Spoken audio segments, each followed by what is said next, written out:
Am I out of focus? Just a touch, Efren. Just a touch. Just a touch. What is going on, Comic Book Familia? This is Comic Talk, and we have a very special episode today. But the person right next to me, I'm only doing them with This is Triple T Comic Talk. How's it going, Peter? Very special. Got a bit of bounce back there, Efren. Yeah, really smooth beginning. Nando's probably looking at us like, what did I get myself into here, man? How's it going, Peter? Not bad at all, mate. Not bad at all. I am excited to do the show. Before we get into it, I have to say, you throw us every time with a new intro music thing. That was a bit kind of funky and down with the kids, wasn't it? It was exciting, that one. I liked it.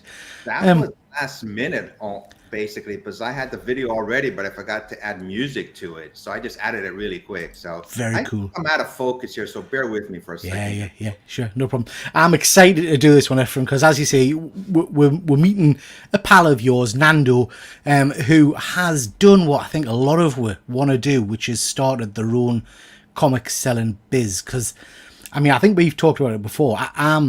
The viewers won't realise this, Efren, but we're older gentlemen. Do you know what I mean? We are a little bit older. And that's my kind of retirement hope, that I'll have a nice little shop somewhere just selling my stuff and just being able to enjoy the hobby a bit more, Yeah.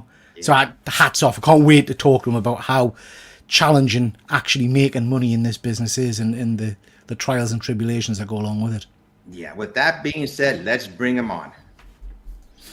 Nando, how's it going?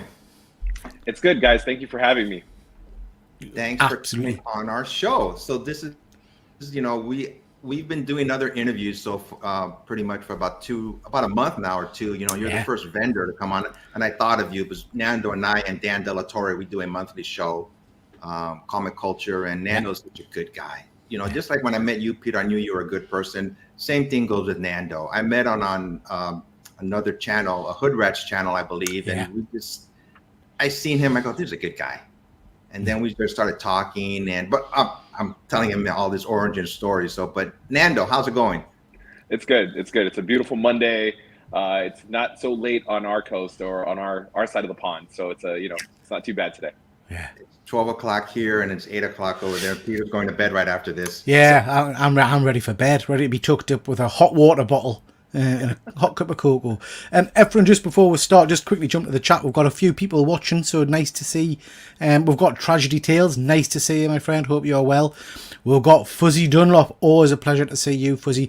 Nando, Fuzzy's one of our most faithful supporters, so always nice to see Fuzzy in the chat. We've got James Jockish. Is that how I pronounce that? He's a friend of mine. Yeah. Okay. I'm loving that thumbnail. Loving that from nice to see you. And we've got Wayne, who's again always supporting us. Nice to see you, Wayne. Thank you very much for joining. We've got James again. How about how to properly sell a collection? Yeah, I mean, I've sold a collection before. I don't know if any of you guys have ever sold a complete collection.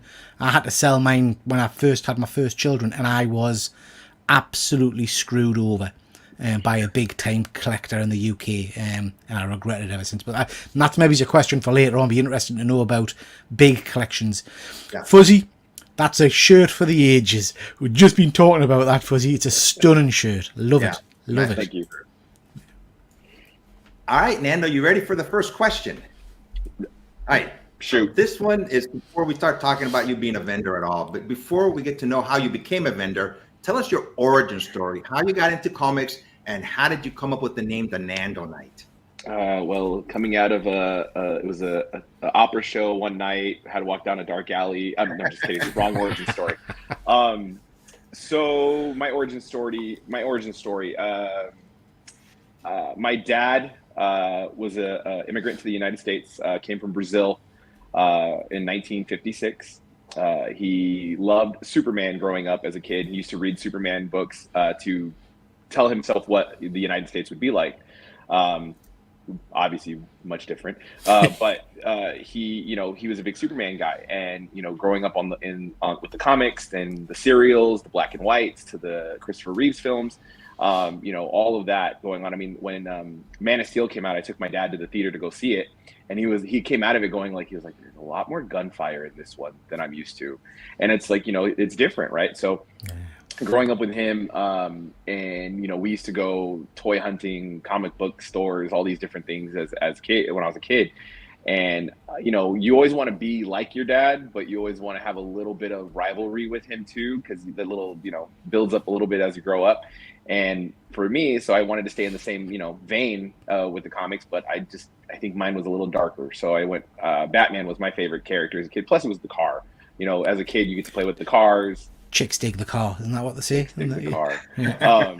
So I stuck with Batman, and I was definitely more of a toy person than I was a comic book kid until later on in life. And then I started reading again. I went away from it, came back, started reading. The first book that got reintroduced to me was Batman #1 New 52. So it was the Court of Owls storyline, which just throws everybody for a loop, and it's such a great storyline with Snyder and Capullo's art. It was great. Then, I started hanging out with more people in the comic book community, seeing different things develop. And my background is sales for almost a quarter of a century. So it was a natural transition into selling comic books. But the Nando Knight, actually, I have to give I can't take credit for that. I have to give credit to my friend Bat Force Grumps from Bat Force Radio, another great channel. He's my buddy. Him and I were chatting one day, and I was coming up with an Instagram handle, right? I wanted to start an Instagram page that could highlight my Batman fanhood or whatever, things like that. And he was like, well, why don't you call yourself the Nando Knight? Like, not the Dark Knight, but the Nando Knight. And I was like, that's great. Like, sure, let's do it. And then that's how we came up with TNK Comics. I basically just pulled the first 3 letters, and I wanted the name of the business to be something quick, easy, 2 syllables or less, and we wanted to make something easy, and TNK just kind of stuck. So we built a LLC and started it up, and boom, year and a half later, here we are. Very cool. Very cool. I just want to pick you up, if I may, Nando, on. You mentioned Superman there, and your father's background, and obviously Superman is the ultimate immigrant story, really. A right. Strange visitor from it and all the rest of it. I get a bit of grief on my channels because I'm a massive Superman fan in terms of what he represents. And obviously that meant a lot for your father as well. So do you think in today's America, so I'm getting political straight away, and I do apologize, but do you think in today's America, Superman is still as relevant? Does what he stand for still ring true, do you think? The hard one out. I think at the core value, I think Superman's core value and core beliefs are there. Just like on the Marvel side, Cap, what he stands for and what he believes in. Yeah. That just shows my growth really quick, by the way, because before Efren would tell you that I would have probably never referenced Marvel for any reason, but there's growth. There's growth. Okay. So I think the core beliefs are still there in people, but the world is so different today than it is then, and just how the development and growth of what everybody's happened and changed, I think it's there. But I think at the end, the true core, if you when you chip away at everything and you want to get down to what people want to be, and they want to be a good people, I think there's probably hope for that to be there somewhere. Hope, that's the key word, I think. And Fuzzy's saying in the chat, did it ever ring true? I think the principle and the aspiration of being more than you can be rings true. Andy, nice to say we've got Andy in the chat from Perpetual Comics. Always a pleasure to see you, bud. Sorry to go hard straight in with the questions there, Efren. Do apologize. No, that was a good question. I'm sure you have different thoughts about the United States than what we do, because we live here, So that was a good question. I don't think it's the United States, mate. I think it's, if we were to get political, I think characters like Superman, Captain America, they mean more to me because of Optimus Prime is my favorite, because of the moralistic values they hold. And I think in today's world we've lost sight of how important that is. So yeah, I just think those characters mean a lot and should mean a lot. So before we go on to the next question, let's look at some slides. And these slides are going to be basically how Nando started, becoming a vendor, just shots of some of his conventions and stuff like that. You ready? All right. Looking at these pictures were rough in the beginning, by the way. Oops. Let me put this on pause. God, I told him I was doing it on slides. There we go. Okay, so this is the first picture here. So this is like one of your first conventions, right? Is this at Near Mint Sunday? That is Near Mint Sunday. That's my very first solo table by myself. I had never done it before, never tried anything different. And I basically tried to copy as many people as I could to come up with a concept and an idea that would work. And that was my very, very first show. That's almost a year and a half ago now. So was this your own collection, or was this stock that you'd bought in to sell?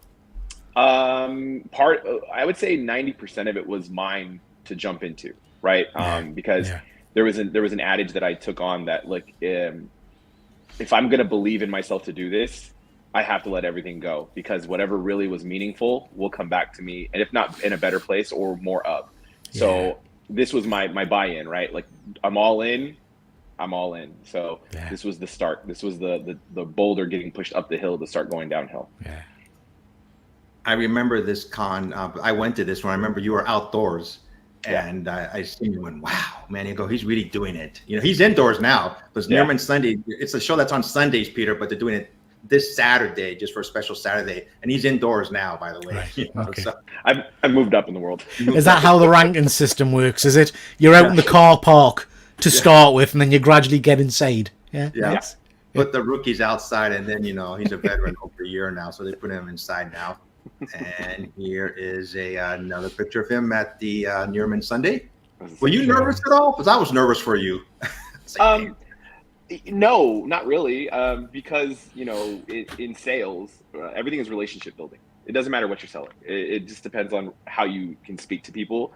Are your prices fair, and do you have good products? You know, there's a 3P adage that I've adopted in my lifetime, and it says it's product, prices, and personality, right? You know, do you have all of that? And if you have all of that, it doesn't matter what books you bring, as long as you have it, you're going to be fine. And, you know, you're going to take what you can. And, you know, sometimes, you know, we did a show that didn't produce what I expected, but it built 2 other shows out of it, and we got a collection out of it. So, you know, it wasn't just monetarily a success. It was something that built out for the future process of the program. So, you know, every little exposure we can get is big exposure. Some nice books there as well behind you. I'm liking the Marvel Zombies, Wolverines. I don't have any of those anymore. None. Shows how successful you are. Well done. I think the next shot is a video. Okay. That was my second show.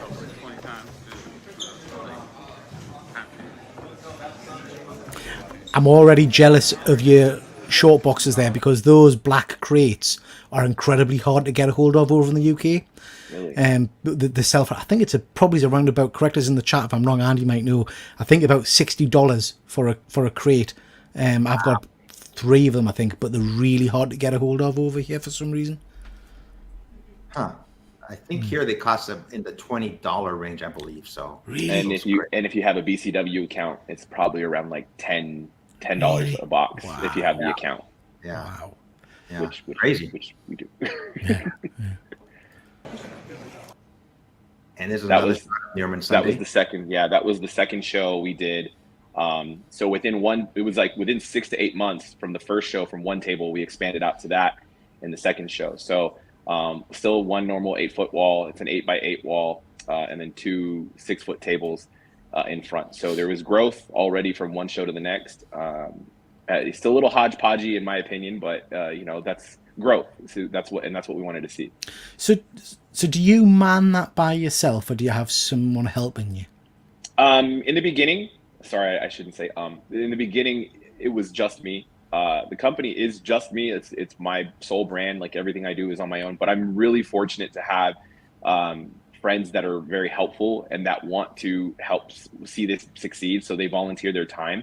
What I'll do is I'll give them real estate. I can't pay them, but I give them real estate. So whether it's on the wall where they can put up a couple slabs, or if they put on some raw books, they take 100% of the profit. Like, if you're helping me physically there, I'm not going to charge you a consignment fee.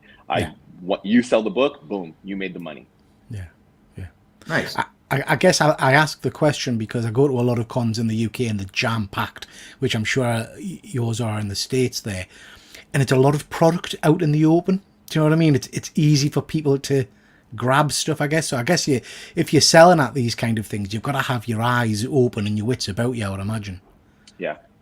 LP is a very LP loss prevention is a huge deal for me. Like I come from a corporate retail background, so for me it's positioning, conversation. But I will tell you the number one goal we're taught in retail. The number one way to prevent theft is to engage. Right? Yeah. You talk to people. The more you talk and the more you engage, the less likely somebody is to do something because they already feel that there's eyes on them already. So for me, it's I don't stop talking. So that helps. I've told Nando in the past that if you know how comic book cons, when you go to vendors, you see like an old guy sitting down. Sometimes they're asleep. I told Nando, if you need somebody to fall asleep at your, let me know, and I would just hang out there, not say anything, but just be sleeping like this. Yeah, Efren's your version of Grandpa from The Simpsons, isn't he? You just wake up every now and then, and we're just gonna put a sign, Abraham, over there. See what the next one is here. And here's another one. Slick. This is an slick. update. You have a banner. Yeah. So that was Ontario Comic-Con Revolution last year. We went to a 10x10 unit where we were able to bring slabs, raw books, and then do a setup on the wall for everything we had there. That was my first multiple day show. Before that, it was all single day shows, events. This was a full weekend. So this was a Saturday and Sunday show. That was our best show by far at that point. And it was fun.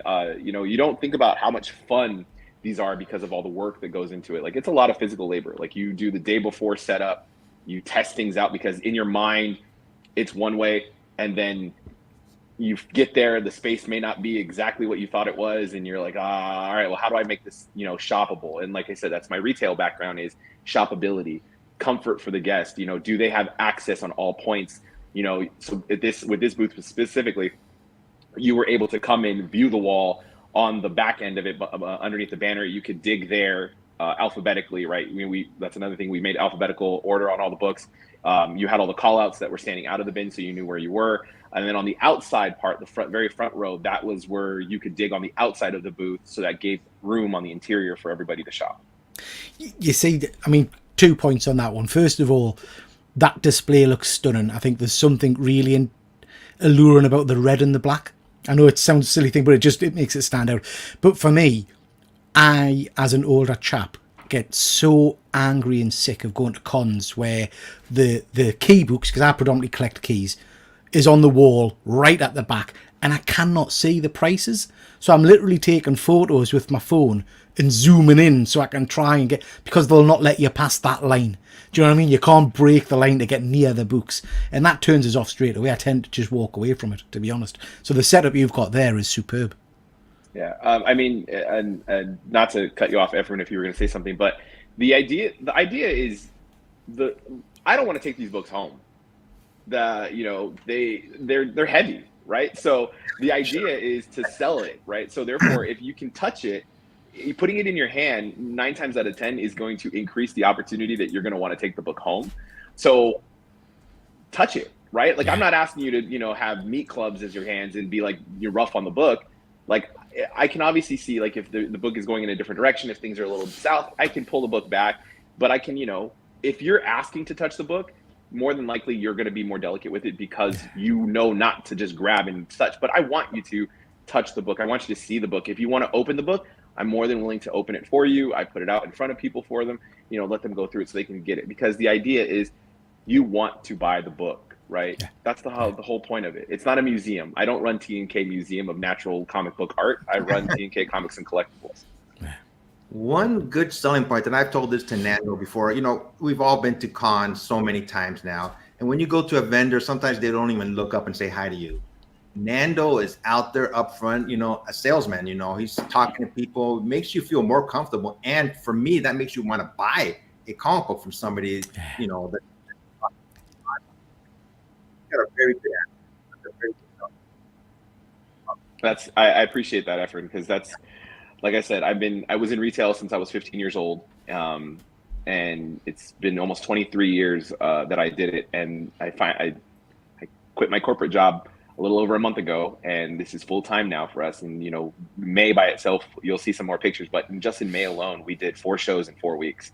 Wow. So, and that stemmed all the way from those of you who are in the States or California who know, we went from Orange County to Santa Clara, out to Phoenix, Arizona, and back. So it was a lot of mileage, a lot of driving, but a lot of people got to be, got to meet the brand, touch the brand, experience it, and gain some books out of it too. So there's a lot of great stuff that came out of it. Superb. All right, let's see what other pictures we got here. Is there another video? Oh, can't do without a family. Right. That the one on the left, that's my family. That's my wife, Mrs. Knight, and my 2 kids, my son and my daughter. And then the one on my right, that's my mom. So she came and surprised me at my first big show. And, I will say, very honestly, my mom was very tough about this. She comes from a background of human resources. So she's very strict by the book. And, jumping ship to do this, she was like, I don't know if this is a good idea. And she saw progress and development within the short time frame, and she was like, okay, I believe this. I believe in you. I know you can do it. So go do it. And I guess, that's the job of the mum, isn't it? Because there's undoubtedly there's risk in what you've done in terms of starting a new business. So that's our job to support you in that way, which is just beautiful to see. And I'm loving the images of your family. Are your kids into comics? Are they going to be future Nandos? Well, my son is he loves the characters, right? We've been trying to get him to read a little bit more. He just turned 6 this year, so he's been diving in a little bit. Every time we go anywhere, I would always tell him, I'm not going to buy you a toy, but if you want a comic, I'll buy you a comic. Like, I'll get you a book. You can always get a book. And my daughter is named Harleen, so she's literally Harley, and I say that to the fullest extent. So who knows, if she gets a degree in psychotherapy, then why not? Sure, it works out. Just be careful who she brings around for tea. Then, if she's bringing anyone from the asylum, you know what I mean? Yeah, I said J names are out of the question. Yeah, day one. Yeah. All right, let's see what we got next here. It's another one, or it's a video. I love this picture when you first showed it to me, man. I love your son's hair too, man. Yeah. That was a garage sale. We just put it out, in our community. It was a garage sale. I just put out dollar books, and I was like, we didn't make a whole ton of money, but it was just cool to put books out and see kids come by. Because I will say, 95% of the people who bought comics from me that day were kids. So it was really cool to see, and I was able to give away a couple issue 1s to some kids to get them started on a storyline, read a storyline. That's the whole point. Is if we can't. Okay, so on my end of it, where I think what we should be doing as vendors is, 1, providing good relationships, providing good prices, providing a good experience, but also reaching out to the youth, because if the kids don't read now, the hobby itself will eat itself alive, and there won't be anything left. So for the future generations to be able to read and we have to be able to put those books into people's hands, but put good books in people's hands and put good things in people's hands that's what they want to read. So not just, hey, you should read this one. No, here, this is what you like. Read this story because it's a really good story.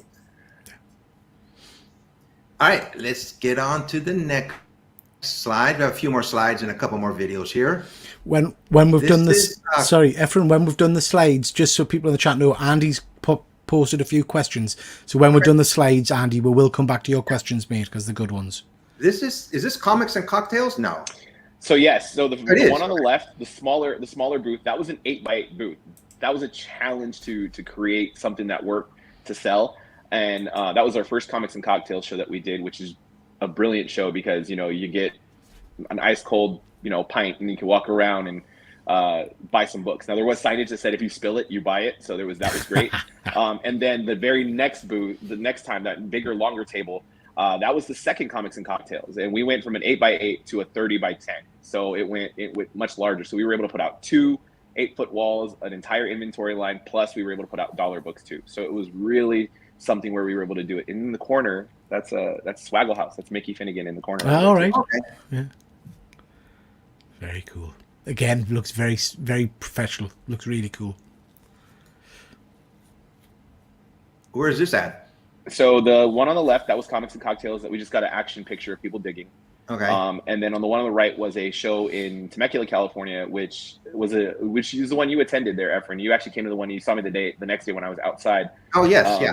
But that was the first day that was indoor. So that was a very interesting show. It wasn't very comic related, but because it was a local show for me, I wanted to show that I was part of the community, that I was local, and that people could have an opportunity to meet me and get to know me. So we did that show, and it was a challenge on spacing again, but we figured it out. We made it work. Temecula, Peter's wine country. So after I went to Nando's show, I went to get some wine right after that. So I had a good day that day. South wine country. Very nice.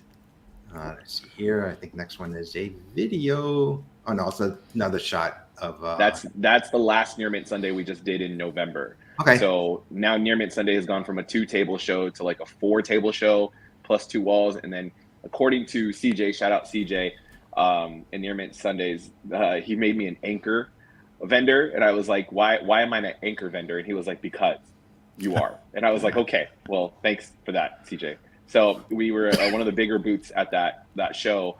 CJ gave me my first opportunity to do a show, and for that I'll always do his shows no matter what. I will always help him out with that. When I'm a firm believer in when you give somebody an opportunity, you repay that opportunity with loyalty and faithfulness, and how you do things.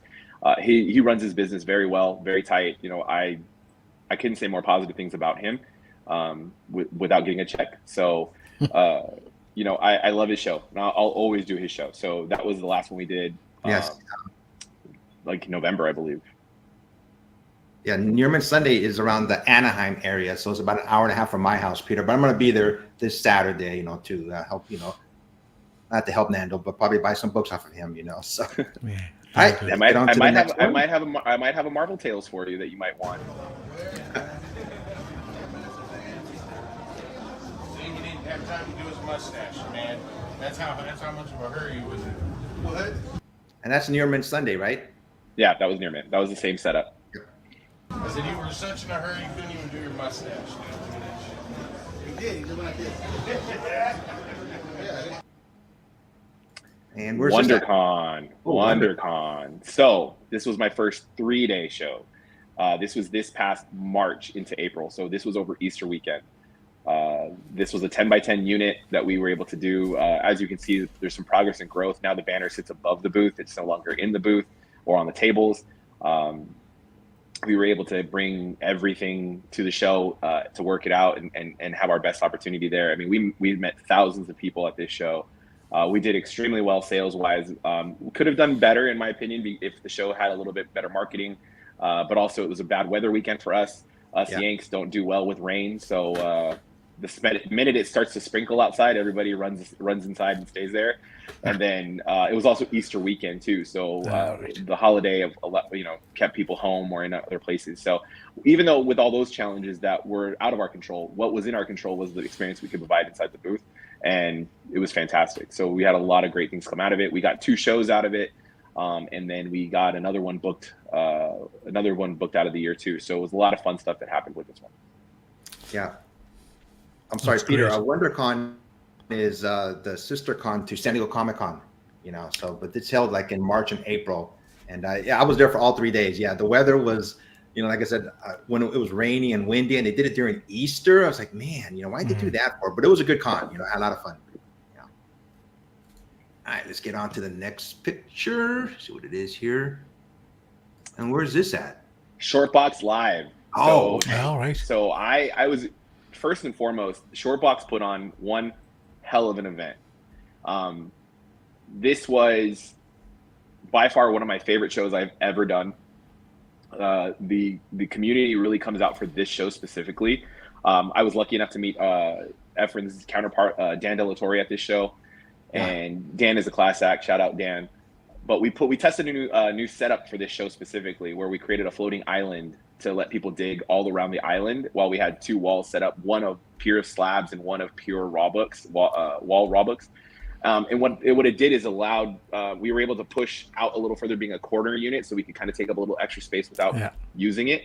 But what it did is it allowed people to dig face to face. So you could go around the whole island, dig, and it really gave you that like hunting feel and introductory kind of vibe to it, while people could still go behind you and look at the wall, touch the wall, and grab books off of the wall and have that experience. So this was one of my favorite shows. Shout out to Shortbox and everybody on that team, because like I said, this was one of my favorite shows I've ever been able to do. It was great. It was fantastic. Yeah, Shortbox is a really good company, man. Gene, the CEO, I interviewed him a couple times on my channel. Just a very nice guy, and he's from the Bay Area too. So Really good show. I almost went. I go, maybe I should just take a quick plane, go up to Santa Clara, and but I didn't go. So. But you got to go next year. Yeah. Let's see what's up next. Is this the same picture I took? No, it's a different one now. Kind of. So this is the one on the left.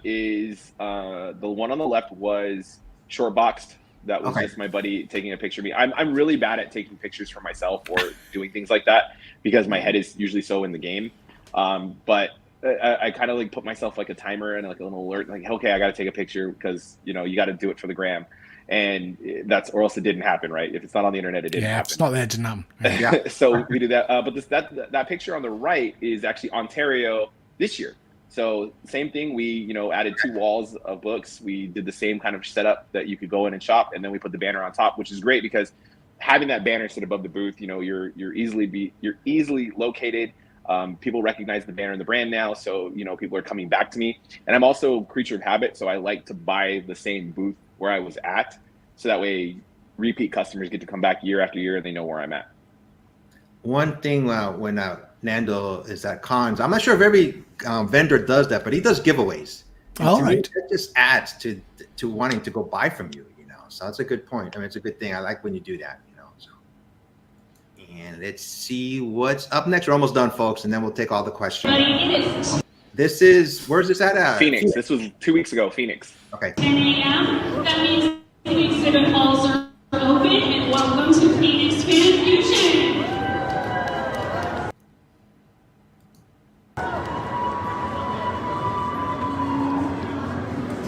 Oops. That's the last picture here. This picture I just took out. This was at Ontario. You see Nando in the middle, and on the left is our good friend, Doctor of Comics, James. And we just took a quick picture there, at the con. So I was like taking pictures with everybody. And of course, I tag everybody on Instagram. I do all that stuff, So, but that is the last picture. All right, Peter, you want to go on to questions from the? Yeah, we've got quite a few things in the chat, so we'll just quickly jump to that. First of all, just a quick hello to ABZ. He's joined. We're nice to see you, and we've got Tragedy Tales. Always nice to see you as well. And W Vogs 18. That's how you pronounce that. So yeah, nice to see you as well. We've got a few questions.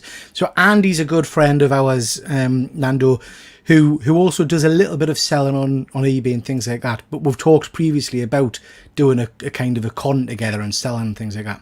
So he's saying, how does an inspiring seller separate themselves from their personal collection and buy and to sell?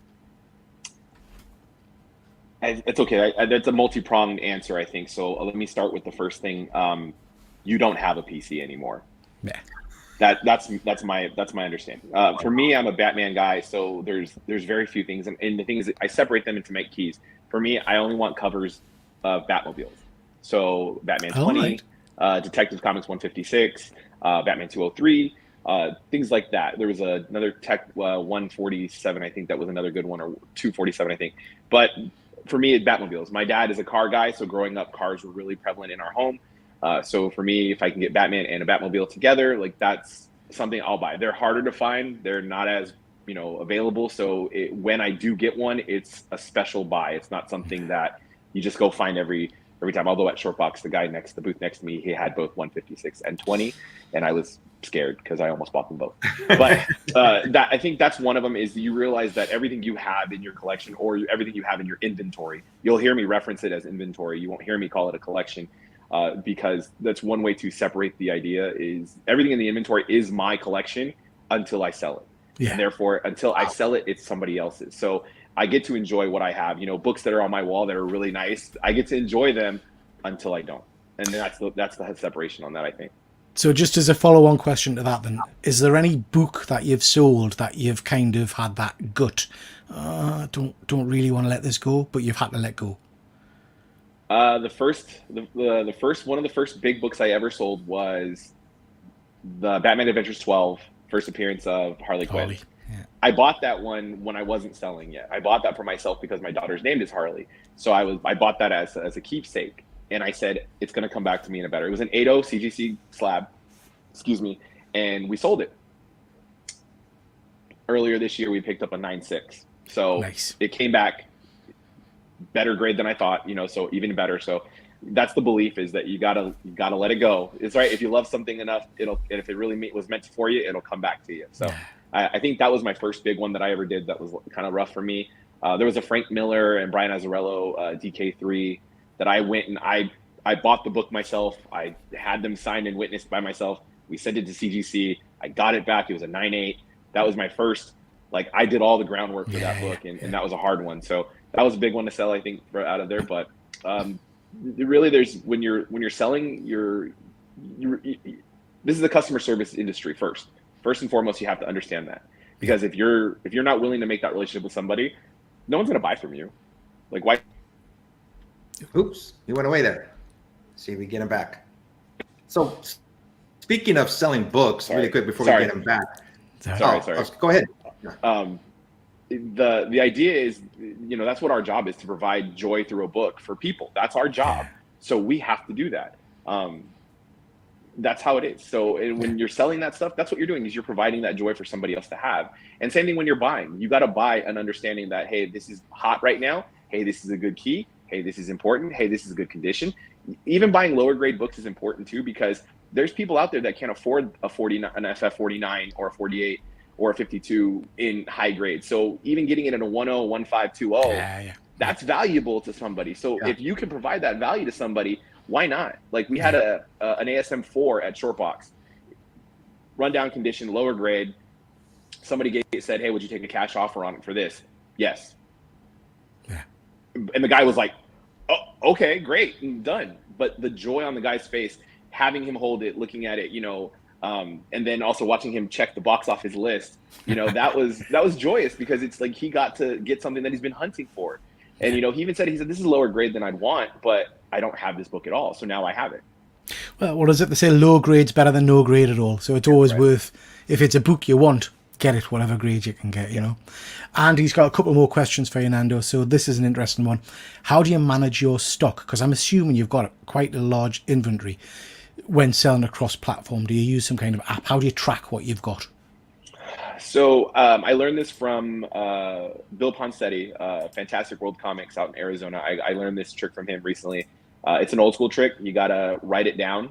You got to write it down, what you got out and what you do. Now, luckily, you're able to put vacation mode on most of the selling platforms.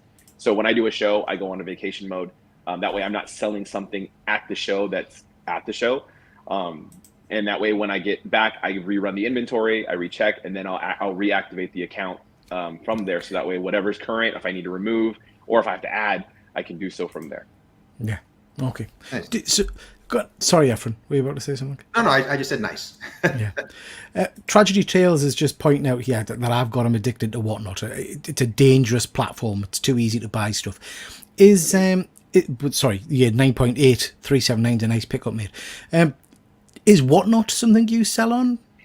No, I don't do Whatnot. And it's not, I don't know if I became a vendor too late in the game to do Whatnot, where there's a lot of loyalty already built on the platform to certain sellers and vendors.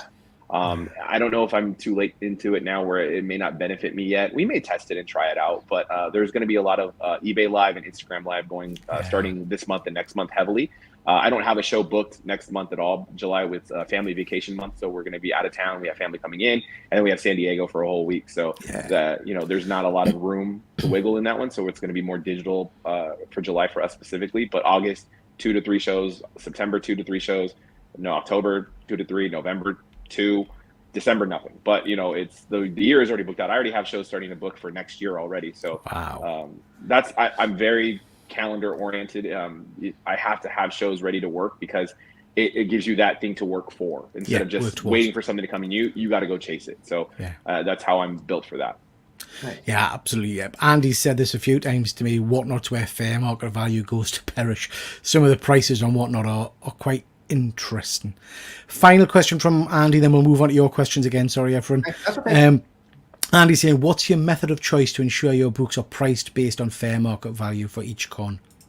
That's a really good question, because a lot of the time the educated comic buyer will ask you, well, who are you pricing through, or where are you getting your prices from, right? There's degrees of collectors, and you'll get I'm just starting to, so I see that you have that, FF52 on your wall. It looks like a 2.0. Can I check it out? And it's like, who did you price it through, right? And you're like, oh, okay, let me talk to you.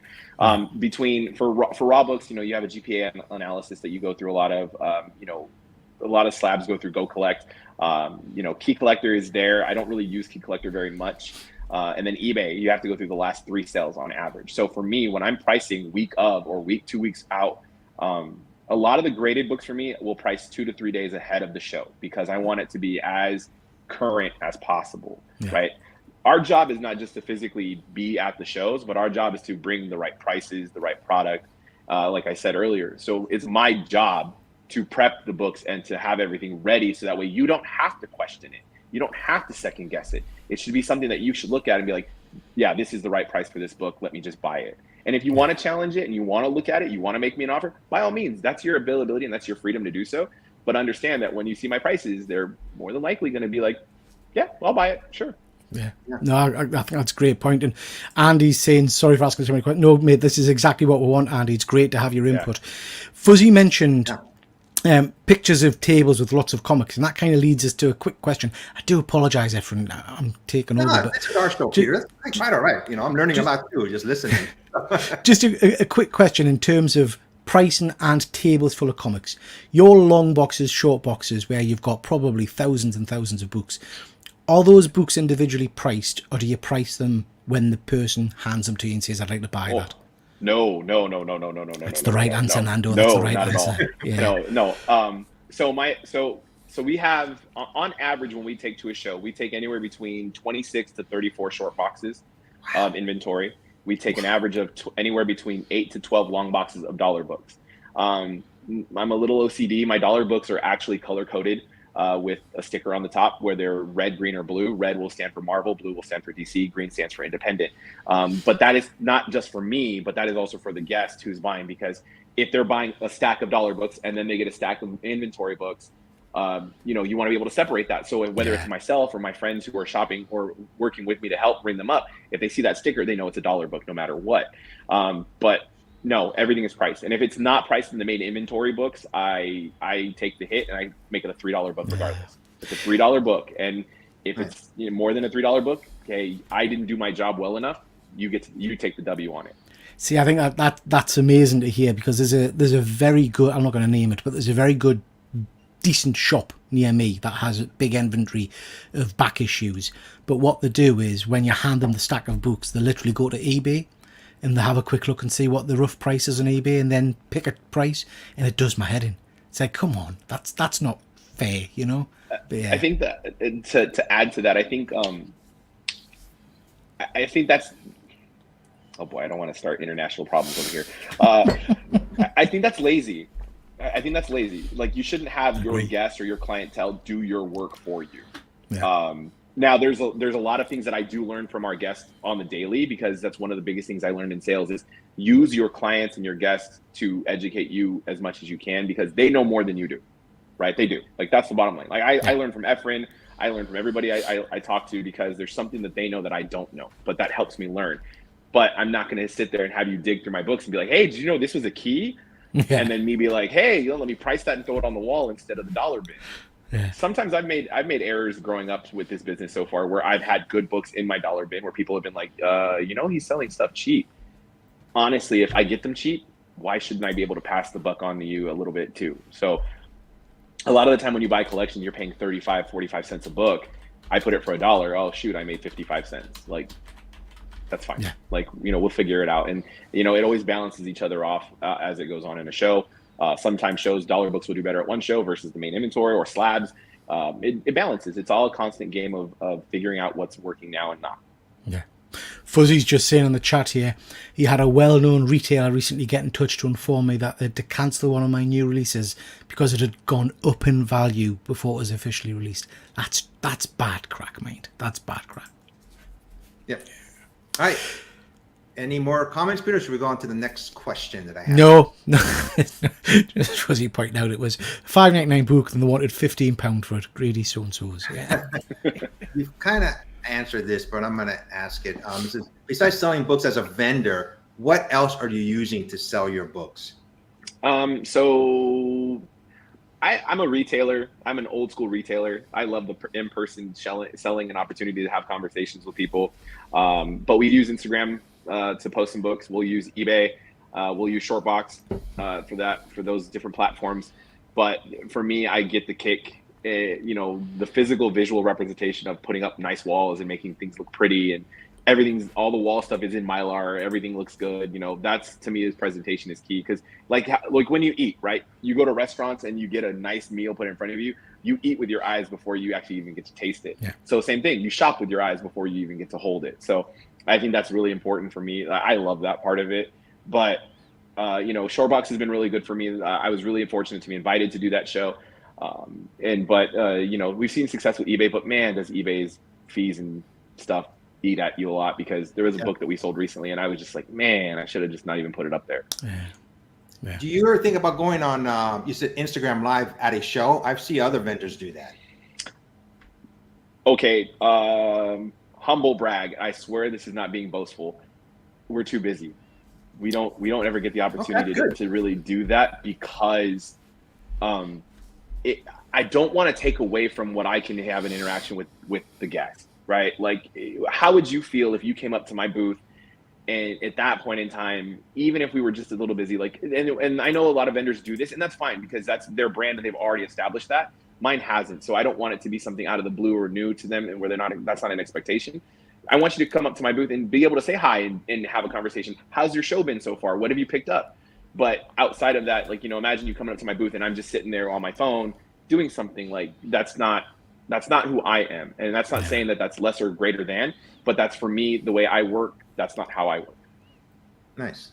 Good answer. I tell you, Peter, I've seen Nando in action. I've said this already before, but I talked to him briefly for about 2 or 3 seconds. Then he started talking to the It's a very good job. I'm impressed. I was at a booth. It was my show. I go, yeah, okay, buy what you want. Just, like I said, I'd be at a corner falling asleep. So, next question: what books are top sellers for the most part? Okay, let's just go in the now, because you can go on the overview of everything. Obviously, every time you go out anywhere, ASM sells, X-Men sells, Batman sells, like things like that. But in the moment right now, like the most recent pickups, I will tell you, it's been X-Men. Summer of X is hot right now, no matter what it is. From even X Factor books are catching heat. X Force books are catching heat. Anything like a derivative of the title of X-Men, like the different characters, like the Rogue title had some hot books going off of it. But anything Silver Age you can still put up that does really well. But yeah, I mean, and a lot of the variants too, like if you have good variants, and I don't want to say just any variant, but if you have some good variants, they do well. Like a Spawn number 3, but it was a newsstand, right? A newsstand Spawn number 3 is considered like a 1 in 100 variant. It was very rare. It was hard to find. So if you have it on the wall, it's like everyone overlooks it because they just think it's a Spawn 3. Then they see the newsstand and they're like, oh wait, that one, let me get that one, right? So things like that can do really well. I do really good in signed books. I love going to cons for fun for me and getting autographs on books. I do my own COA, because that way if I did it, I saw it. And putting an opportunity to get a signed book into people's hand because they weren't able to attend a show, or they can't afford a slab that's that price point. So it's a way of getting that opportunity to people's hands. I have to say that's one of my main collections, signed books. I love a good signed book. So from a retailer perspective then, Nando, what's the current, and I appreciate this is a hard question, but what's the current hot book? What book are people asking you for most at the moment?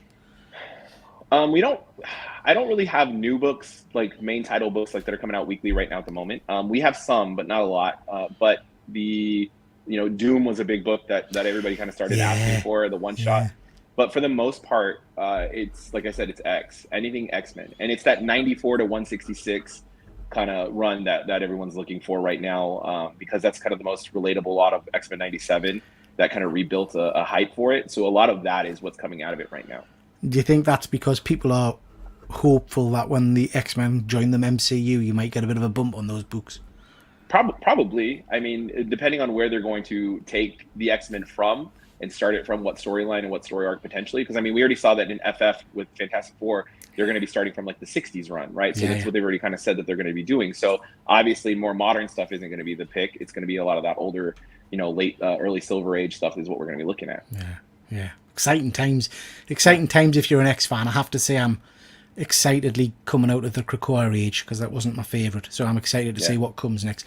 We've got MJ Comics. Nice to see you, James. Thank you very much for joining, bud. Hope you are well.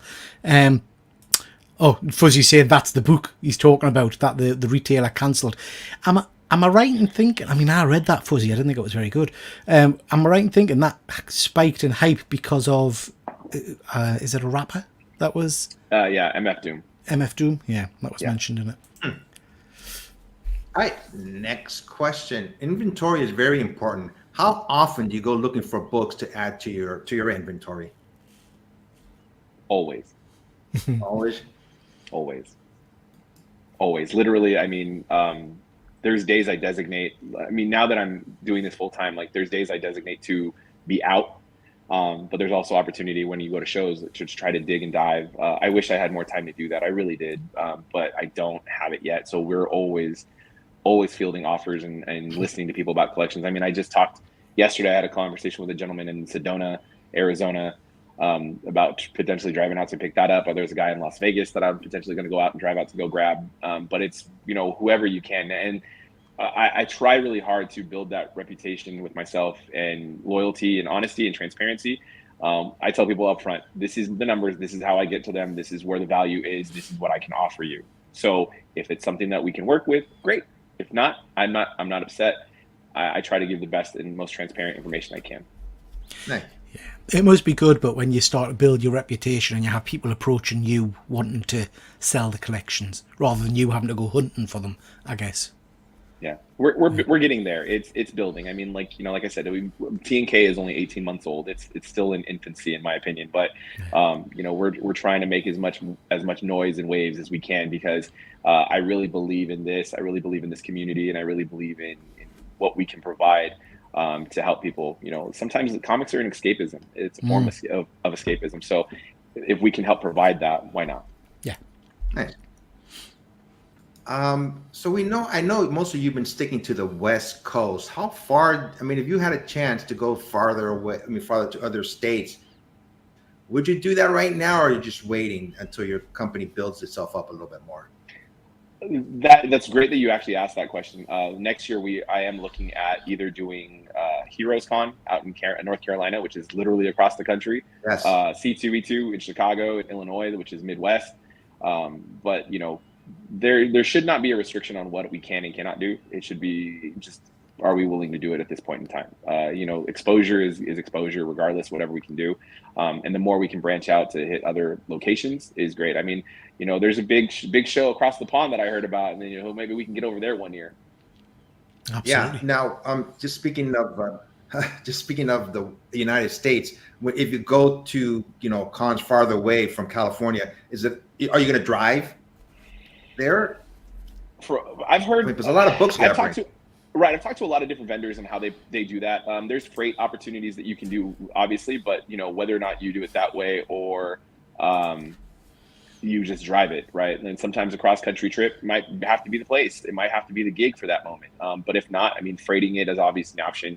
I believe Shortbox even optioned a opportunity to freight something up north. That was just a few hour drive for us, and they still asked if that was an option that we wanted, and I said no. I said because I was already coming from another show that had the van already, so we pushed it, we did it.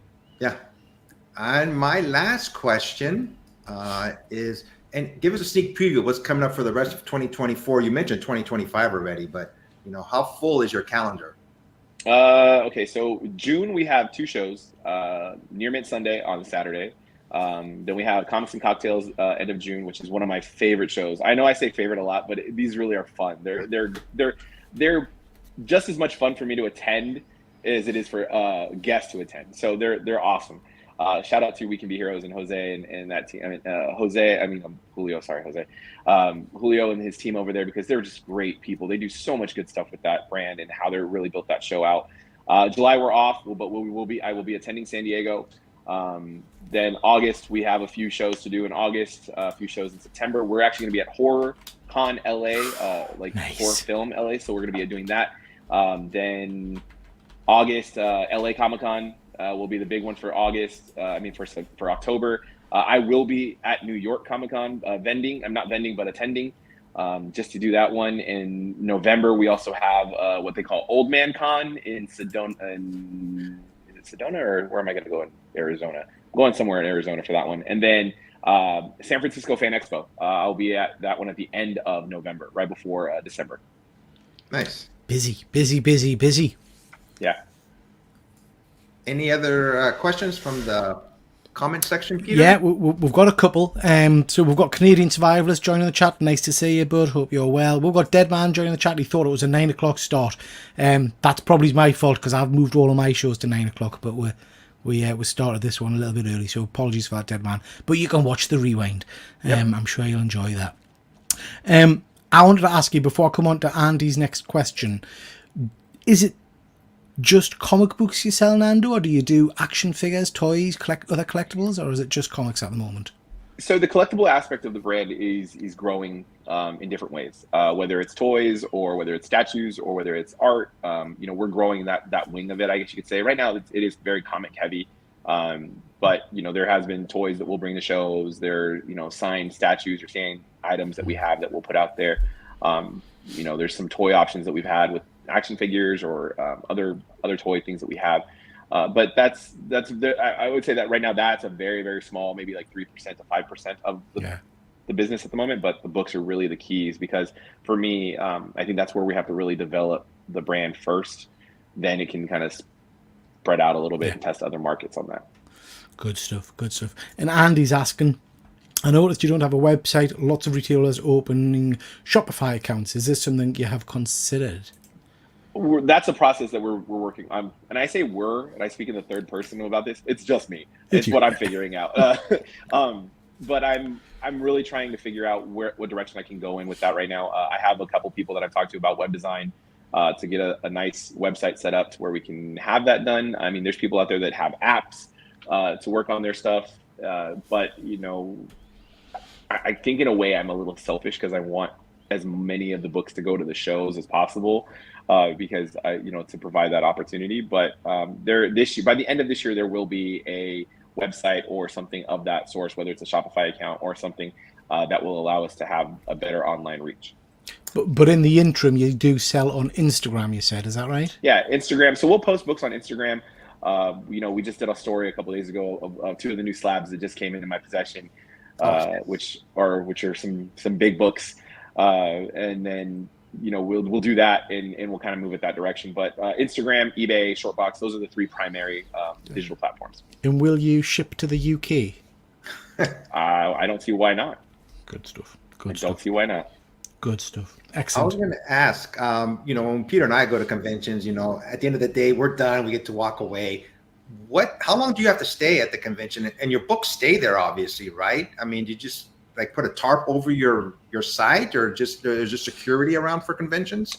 So there is in-house security that walks the floors just to make sure everything's like as is. We tarp everything. I will say that my slabs come with me.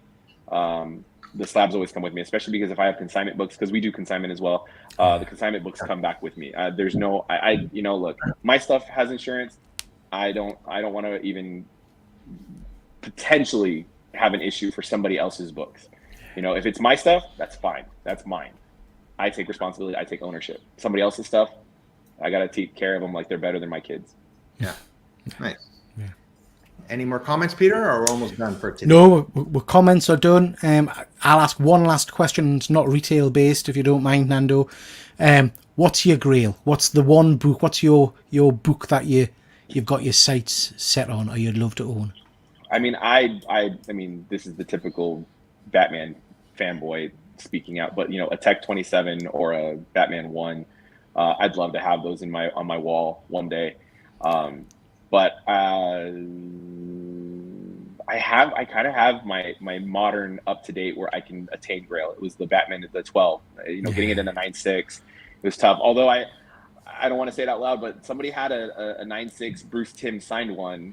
And I was getting ready to buy that one and then sell the raw or the blue label one just because I would have been like to offset it a little bit. But I was like, no, we're good right now. Yeah. Nice. Good stuff. Before we go, Nando, do you have any books you want to show to anybody really quick? I can show these off.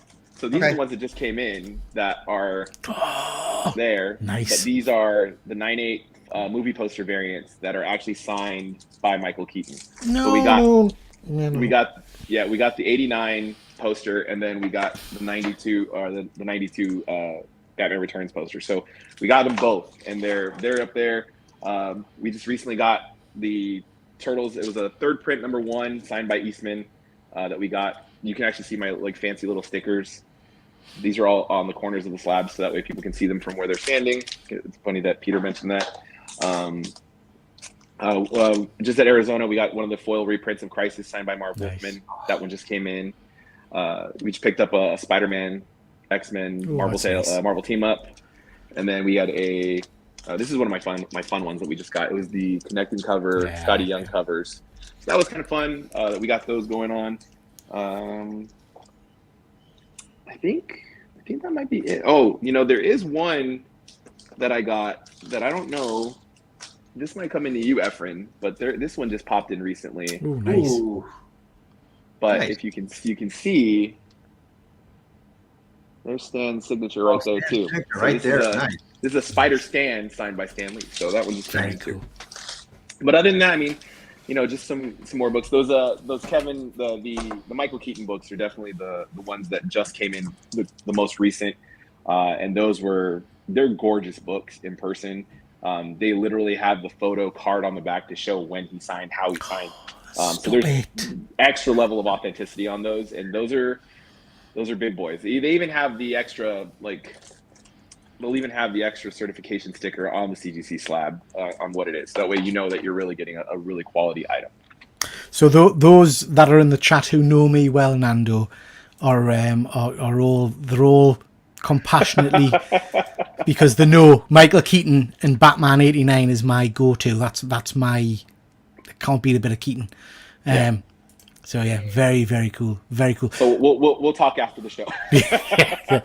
Last killer question. So Fuzzy Dunlop, who I said was a big fan of the show,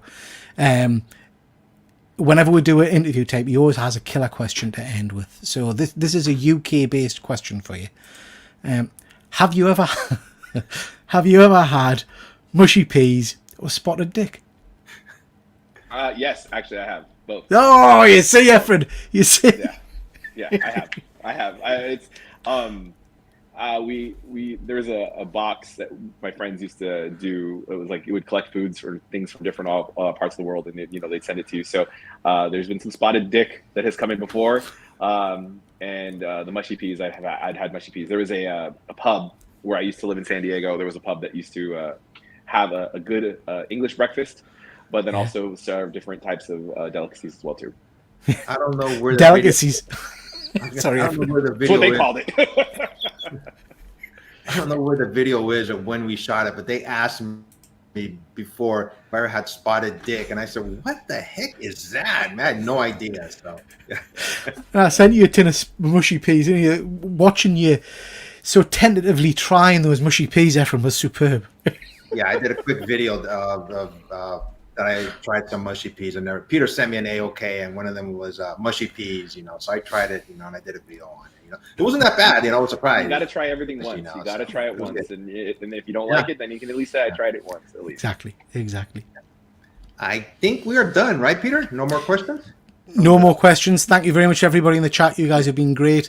If I can just say, Nando, you're kind of living the dream for a person like me.